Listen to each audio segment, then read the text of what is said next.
Lecture du livre de la sagesse.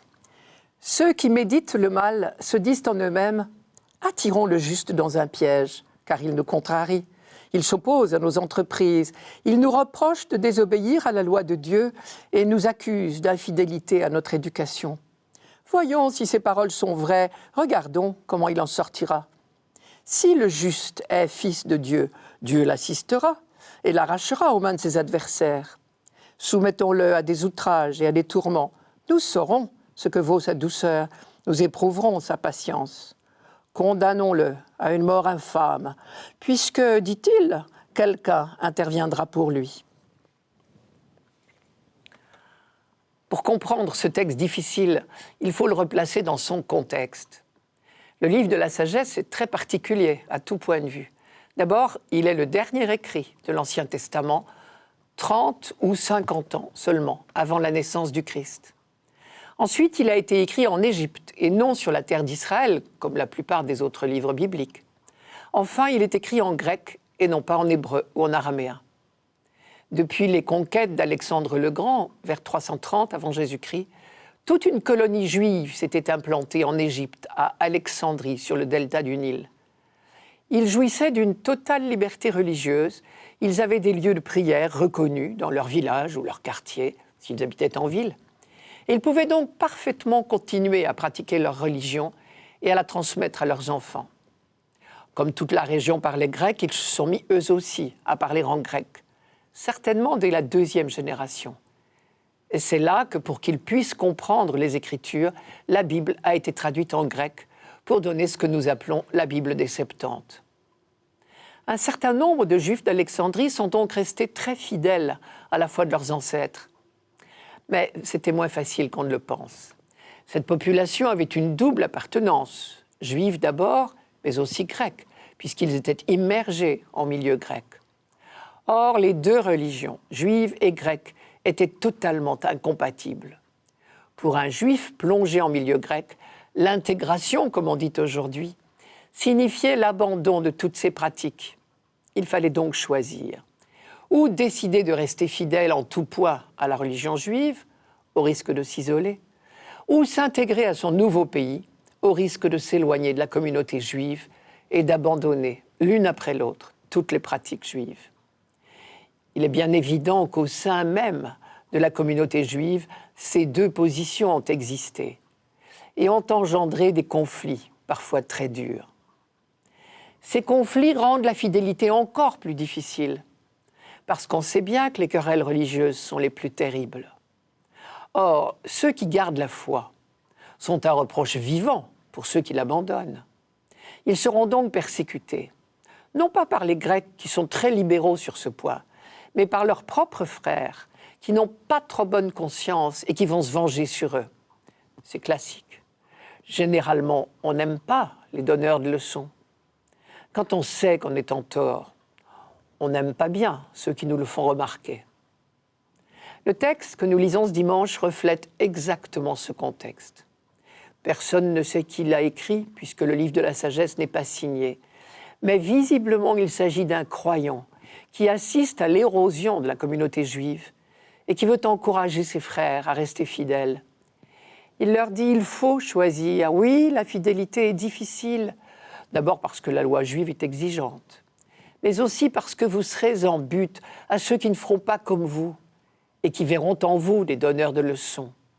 Je cite le texte, « Ceux qui méditent le mal se disent en eux-mêmes, attirons le juste dans un piège, car il nous contrarie. Il nous accuse d'infidélité à notre éducation. » Que fait un croyant fidèle quand il est ainsi exposé à la persécution de ses plus proches? Il essaye de tenir le coup en s'appuyant sur sa foi et en disant « Dieu ne m'abandonnera pas ». Alors, l'auteur ajoute « Eh bien, il y aura pire. Cette confiance même vous sera reprochée comme de la prétention. » Et c'est exactement la suite du texte, je vous le redonne. Les persécuteurs disent « Voyons si ces paroles sont vraies, regardons s'il s'en sortira. Si ce juste est fils de Dieu comme il le prétend, Dieu l'assistera et le délivrera de ses adversaires. Soumettons-le à des outrages et à des tourments. Nous saurons ce que vaut sa douceur. Nous éprouverons sa patience. » condamnons-le à une mort infâme, puisque, dit-il, quelqu'un veillera sur lui. L'exemple de Jérémie était particulièrement célèbre. Dans ce qu'on appelle ses confessions, qui sont des confidences en fait, il décrivait tout ce qu'il avait dû subir. Par exemple, « À longueur de journée, on me tourne en ridicule, tous se moquent de moi. Je suis en butte à longueur de journée, aux outrages et aux sarcasmes. J'entends les propos menaçants de la foule.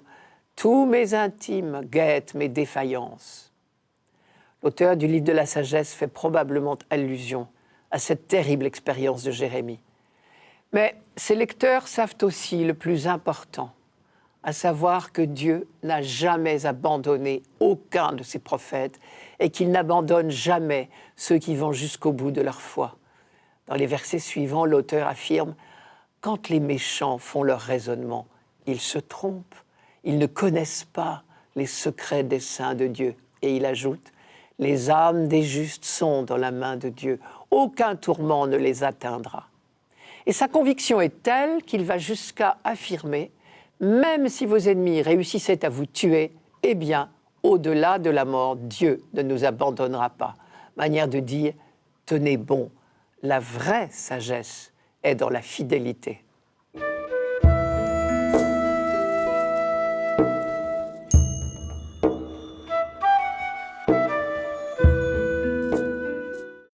Psaume 53.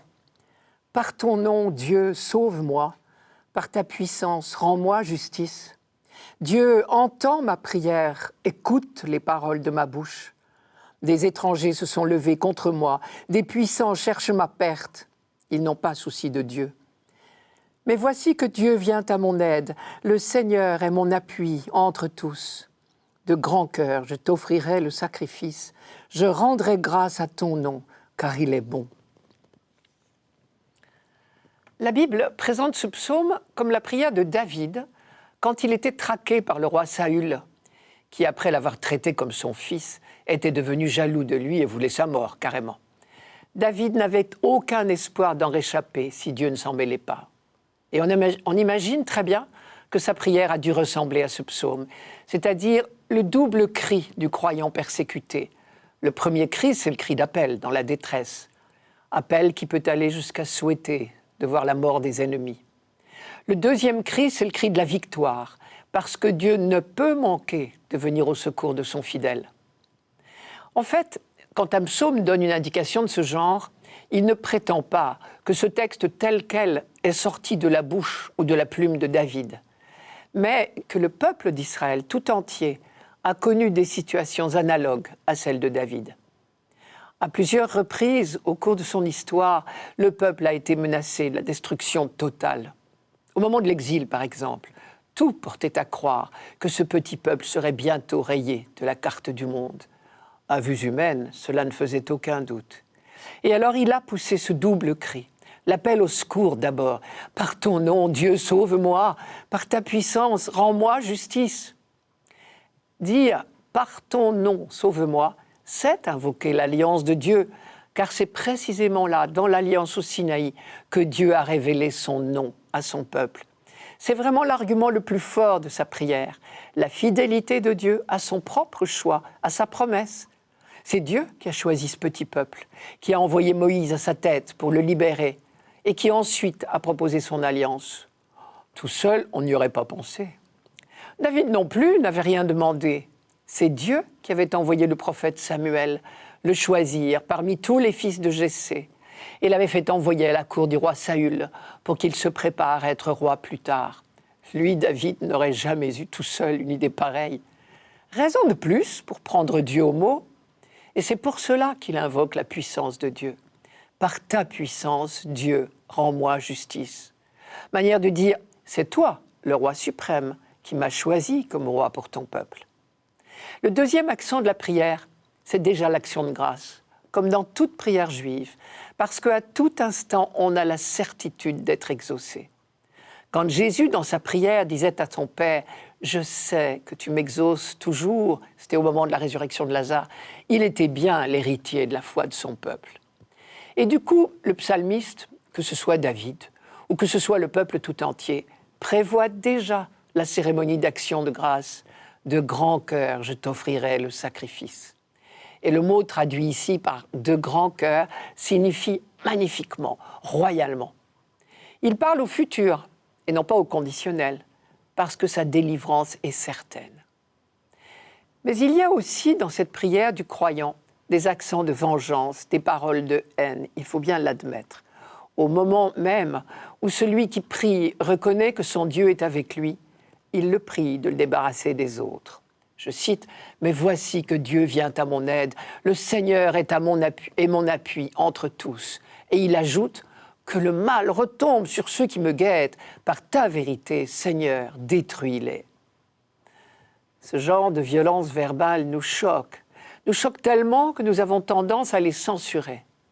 Mais au nom de quoi pouvons-nous nous permettre de censurer les Écritures? D'où une première leçon. Il n'y a pas que de pieux sentiments dans les psaumes, c'est-à-dire dans les prières qui nous sont proposées. Cela veut dire que nous n'avons pas à travestir nos sentiments devant Dieu. Montrons-nous tels que nous sommes, et c'est lui qui nous convertira. Cela veut dire aussi que nous savons que Dieu est engagé avec nous, à nos côtés, dans la lutte contre tout ce qui ravage l'homme, que le mal est son ennemi. Que le mal retombe sur ceux qui me guettent, c'est exactement la prière de David poursuivie par Saül. Plusieurs fois, David a été tenté de se venger et il s'y est refusé. Mais c'est peut-être bien parce qu'il s'en remettait à Dieu du soin de régler ses comptes à ses ennemis, en particulier à Saül. Et c'est pour cela que David a trouvé la force, bien des fois, de ne pas se venger. Une prière de ce genre, que le mal retombe sur ceux qui me guettent, reflète donc déjà un progrès de la conscience morale du peuple de Dieu. On a appris à ne pas se venger soi-même et à s'en remettre à Dieu. Lui qui est la justice ne manquera pas de faire justice. C'est déjà une étape très importante dans la pédagogie biblique.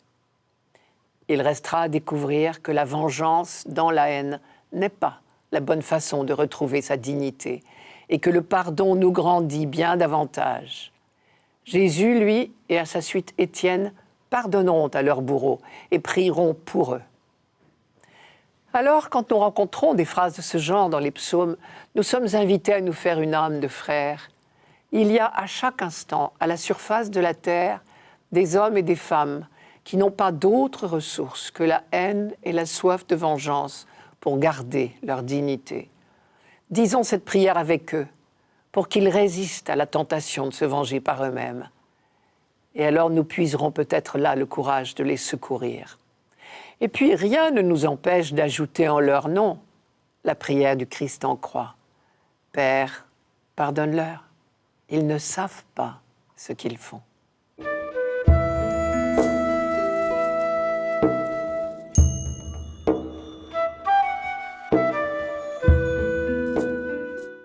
Lecture de la lettre de Saint Jacques. Bien-aimés, la jalousie et les rivalités mènent au désordre et à toutes sortes d'actions malfaisantes. Au contraire, la sagesse qui vient d'en haut est d'abord pure, puis pacifique, bienveillante, conciliante, pleine de miséricorde et féconde en bons fruits, sans parti pris, sans hypocrisie. C'est dans la paix qu'est semée la justice, qui donne son fruit aux artisans de la paix. D'où viennent les guerres? D'où viennent les conflits entre vous? N'est-ce pas justement de tous ces désirs qui mènent leur combat en vous-même? Vous êtes plein de convoitises et vous n'obtenez rien, alors vous tuez. Vous êtes jaloux et vous n'arrivez pas à vos fins, alors vous entrez en conflit et vous faites la guerre. Vous n'obtenez rien parce que vous ne demandez pas. Vous demandez, mais vous ne recevez rien. En effet, vos demandes sont mauvaises, puisque c'est pour tout dépenser en plaisir. Nous rencontrons souvent dans la Bible le thème des deux voies. Eh bien, le voici sous la plume de Saint Jacques cette fois. D'un côté, jalousie, rivalité, conflits et guerres. De l'autre, paix, bienveillance, justice, miséricorde. Ce sont deux modes de vie qui s'opposent, deux sagesses au sens de savoir-vivre. Plus haut, Jacques a parlé d'une sagesse terrestre, animale, démoniaque. Ici, il parle de l'autre sagesse, celle qui vient de Dieu. La première, c'est la vie à la manière d'Adam.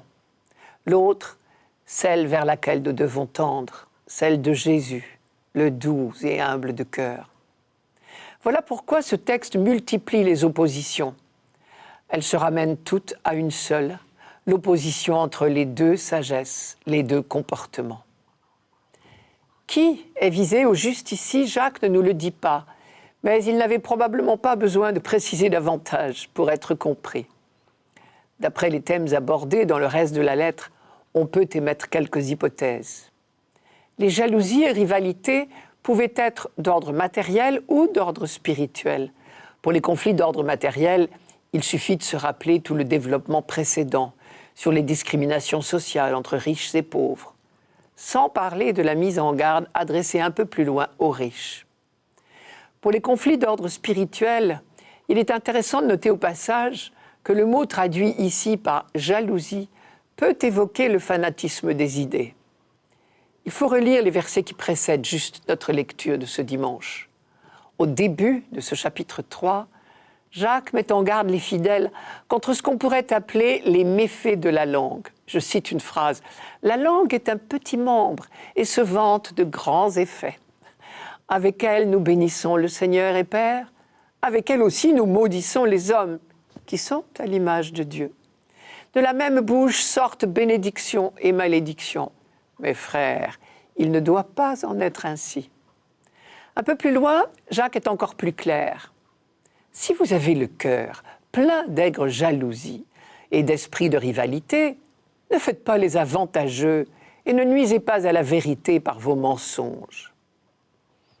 Le risque ne devait pas être seulement hypothétique, puisque Jacques l'a évoqué dès le premier chapitre de sa lettre. Je cite, « Si quelqu'un se croit religieux sans tenir sa langue en bride, vaine est sa religion. » Pour Jacques, tous ces comportements de jalousie et de rivalité relèvent du paganisme. La vraie religion, qu'elle soit juive ou chrétienne, nous introduit à une toute autre manière de vivre. Les mêmes réalités, qu'elles soient d'ordre matériel ou spirituel, peuvent être vécues d'une manière ou de l'autre. Il n'y a pas un bonheur païen et un bonheur chrétien. Il y a deux manières de vivre le bonheur, la manière païenne et la manière chrétienne. Jusqu'ici, nous étions sous le règne de la convoitise, c'est-à-dire de l'égoïsme. La religion juive, et à plus forte raison le christianisme, nous introduisent dans le royaume de l'amour fraternel. C'était tout le sens du commandement « tu ne convoiteras pas ». Non pas « tu ne désireras plus rien », mais premièrement, tu n'accapareras pas tout pour toi tout seul. Deuxièmement, tu ne te laisseras pas accaparer par ce que tu possèdes.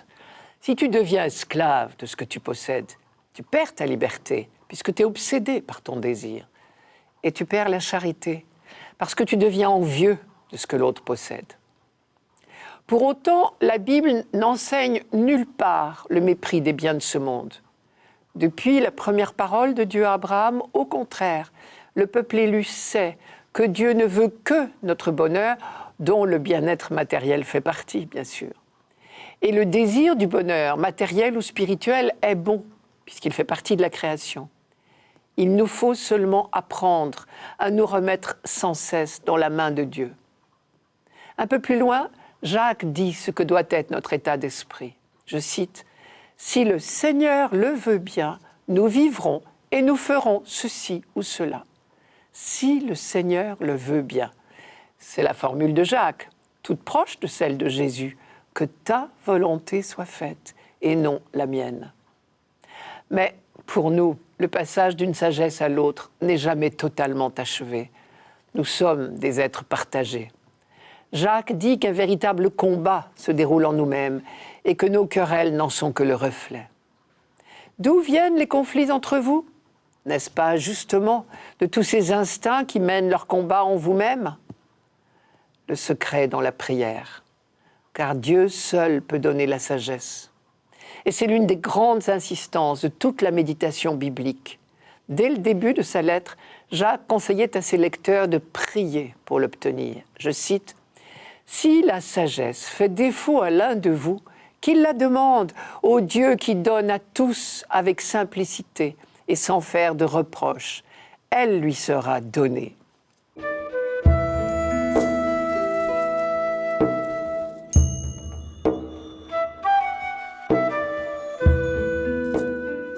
Évangile de Jésus-Christ selon saint Marc. En ce temps-là, Jésus traversait la Galilée avec ses disciples et il ne voulait pas qu'on le sache, car il enseignait ses disciples en leur disant « Le Fils de l'homme est livré aux mains des hommes, ils le tueront, et 3 jours après sa mort, il ressuscitera. » Mais les disciples ne comprenaient pas ces paroles et ils avaient peur de l'interroger. Ils arrivèrent à Capharnaüm et une fois à la maison, Jésus leur demanda « De quoi discutiez-vous en chemin ?» Ils se taisaient, car en chemin, ils avaient discuté entre eux pour savoir qui était le plus grand. S'étant assis, Jésus appela les 12 et leur dit « Si quelqu'un veut être le premier, qu'il soit le dernier de tous et le serviteur de tous. » Prenant alors un enfant, il le plaça au milieu d'eux, l'embrassa et leur dit « Quiconque accueille en mon nom un enfant comme celui-ci, c'est moi qui l'accueille. Et celui qui m'accueille, ce n'est pas moi qui l'accueille, mais celui qui m'a envoyé. » Les disciples ne comprenaient pas ces paroles et ils avaient peur d'interroger Jésus, nous dit Marc. Pourquoi ? Mais parce que ces paroles sont totalement contraires à l'idée qu'ils se font de Dieu et totalement contraires à l'idée qu'ils se font du Fils de l'homme. Tous ont entendu la profession de foi de Pierre. « Tu es le Messie », c'est-à-dire celui que Dieu a choisi pour sauver son peuple, pour régner sur son peuple. Dans l'évangile de Marc, Jésus ne répond guère à Pierre, il ne fait pas de commentaires, mais il est clair qu'il lui donne raison, puisqu'il ordonne à ses disciples de garder le secret là-dessus pour l'instant. Je cite, « Jésus leur demandait « Et vous, qui dites-vous que je suis ?» Prenant la parole, Pierre lui répond « Tu es le Christ ?» et il leur commanda sévèrement de ne parler de lui à personne. Et tout de suite après, il dit ces choses étonnantes. Il faut que le Fils de l'homme souffre beaucoup, qu'il soit rejeté par les anciens, les grands prêtres et les scribes, qu'il soit mis à mort et que 3 jours après, il ressuscite. Nous sommes au paroxysme de la contradiction. Lui qui vient d'être dit le bien-aimé de Dieu, l'élu de Dieu, le Messie, le roi qu'on attend, le Fils de l'homme, tout cela lui promet un destin glorieux, puisque dans les visions du prophète Daniel, le Fils de l'homme est celui qui doit prendre la tête de toute l'humanité. Et pourtant, Jésus dit qu'il doit affronter la souffrance et la haine des hommes. En un mot, la croix. Or, dans la tête des disciples, comme dans celle de tous leurs contemporains d'ailleurs, et peut-être bien dans la nôtre, la gloire et la croix ne font pas bon ménage. Autre contradiction ou invraisemblance, dans un premier temps, il va être livré, tué, réduit à l'état d'objet passif de la haine des hommes. Celui qui doit prendre la tête de toute l'humanité sera traité comme le rebut. Et puis dans un deuxième temps, il ressuscitera, il triomphera. Le dernier sera devenu le premier. Non seulement la gloire et la croix sont inséparables apparemment, mais il semble bien que la gloire passe par la croix. Mais c'est le monde à l'envers. Pas étonnant que les disciples ne soient pas spontanément au diapason, car nos vues ne sont pas celles de Dieu, mais celles des hommes, comme l'a dit Jésus à Pierre. Plus tard, seulement les disciples comprendront qu'il fallait que le Christ aille jusque-là pour glorifier son Père, c'est-à-dire pour révéler son amour.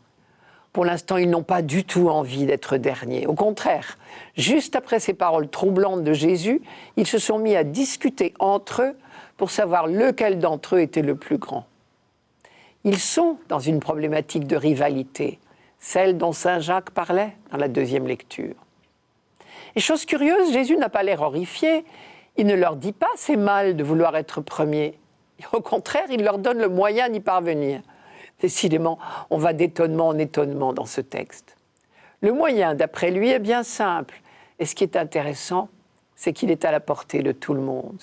Je cite « Celui qui veut être le premier, qu'il se fasse le dernier, le serviteur de tous ». Et dans le chapitre suivant du même évangile de Marc, on retrouvera à peu près le même déroulement. Annonce de la passion du Christ, rivalité entre les disciples pour la première place et réponse de Jésus « Si quelqu'un veut être grand parmi vous, qu'il soit votre serviteur. Et si quelqu'un veut être le premier parmi vous, qu'il soit l'esclave de tous. Car le Fils de l'homme est venu non pour être servi, mais pour servir. » On ne peut pas s'empêcher de faire le rapprochement avec le récit du lavement des pieds dans l'évangile de Jean. Ici, Jésus prend un exemple qui effectivement est à la portée de tout le monde. Il prend un enfant, le place au milieu d'eux et l'embrasse. Ce geste de la part de Jésus est certainement très significatif, car à l'époque, l'enfant n'était pas l'enfant roi, comme on dit aujourd'hui. En embrassant un enfant, Jésus embrasse la petitesse. C'est tout un programme. Puis il leur dit « Qui accueille en mon nom un enfant comme celui-là, m'accueille moi-même. » On croit entendre la fameuse parabole du jugement dernier dans l'évangile de Matthieu. Vous vous souvenez, chaque fois que vous l'avez fait à l'un de ces plus petits qui sont mes frères, c'est à moi que vous l'avez fait. Jésus précise bien, si vous le faites en mon nom. C'est là probablement le secret de la véritable grandeur aux yeux de Dieu. Ce ne sont pas les actions en elles-mêmes qui sont grandes, mais c'est de les faire au nom de Jésus-Christ. Voilà encore une bonne nouvelle, parce que cela aussi est à la portée de tout le monde.